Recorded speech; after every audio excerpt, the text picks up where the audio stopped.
people hate it when politicians change their opinions on things. And then in the constituency, we meet with the people who are my bosses. And she asked me, "Why is your hair so puffy?" And then she patted me on the head. My name is Marlin Schmidt. I'm the member of the Legislative Assembly for the constituency of Edmonton Gold Bar. Yeah, I think politics is probably the most important way to make positive change in our community.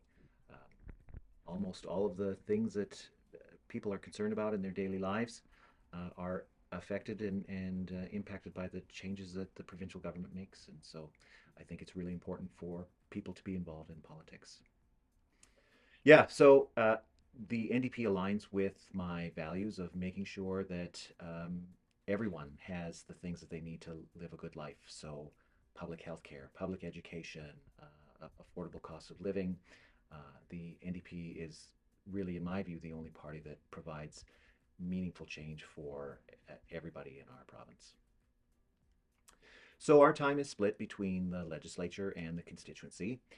The legislature meets in the spring and the fall of every year, typically, and at that time we ask questions of the government. In my case, because I'm an opposition MLA, we debate legislation, we participate in committees where we dig into the details of the work that the government is doing.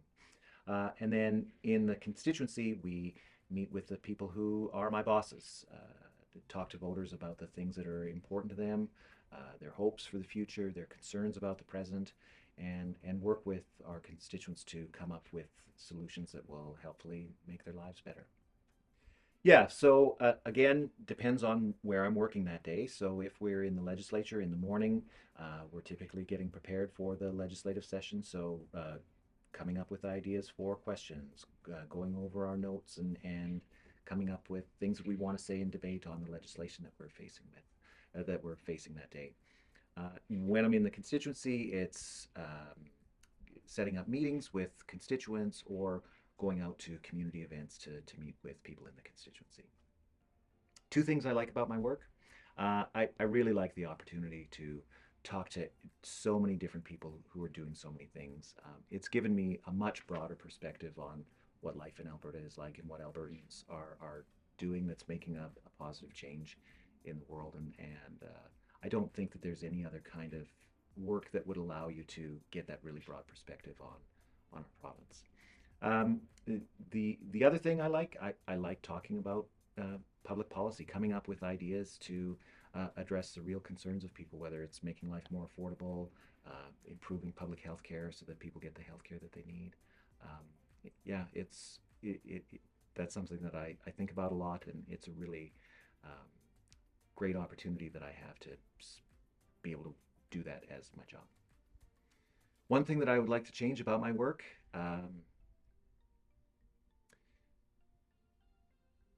boy, that's a tough thing to ask. I guess I, the hours are unusual, right?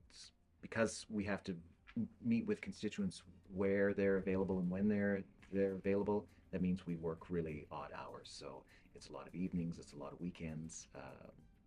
On holidays when most people are off, that's when we go to work because that's when events are happening.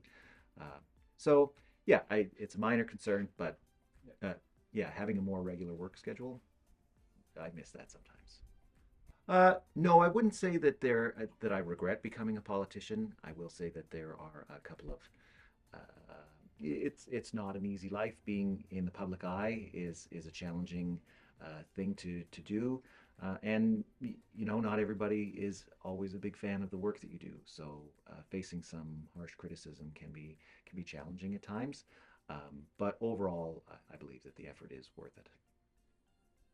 When I was Minister of Advanced Education, we changed the legislation to allow universities or not universities, colleges in Grand Prairie and Lethbridge and Red Deer to move along the path to offering more university degrees. I think it's really important to make sure that everybody has the opportunity to get a good higher education and not have to travel hundreds of kilometers away from home, and doing that was really important. What's my favorite public interaction? Um, so I was at a camp for young students, kids in grade 3 and grade 4, talking about leadership. And at the end of the camp, we had a photo. And while we were lining up with the photo, one of the little girls came up to me and she motioned me to lean in to speak to her a little bit. And I said yes, and leaned down. And she asked me, "Why is your hair so puffy?" And then she patted me on the head. What advice would I give to an aspiring politician? I think one, have a sense of why you want to do the job.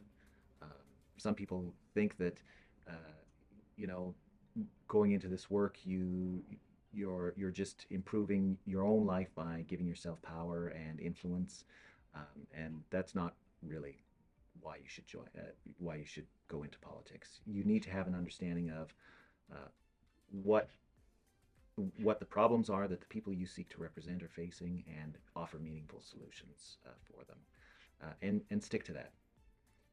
People hate it when politicians change their opinions on things, and really value people being authentic about their reasons for going into the job. And so my advice to anybody is to, yeah, really understand why you want to do this work and committing yourself fully to that. Yeah, I think this riding is like many other ridings in Alberta. The cost of living is going up much faster than people's wages. And I would like 10 years from now, everybody who has kids who are, you know, preteens or teenagers, um, 10 years from now, be able to afford to move out, be able to afford an apartment to rent or even buy a house. And right now, that's out of, that's uh, that's not it's not affordable for so many kids, and they don't know what their future looks like, and people have a lot of anxiety about that. So in 10 years, I would like that to be the case. Also, 10 years from now, even before then, I want everybody to have a family doctor and make sure that they have the health care that they need.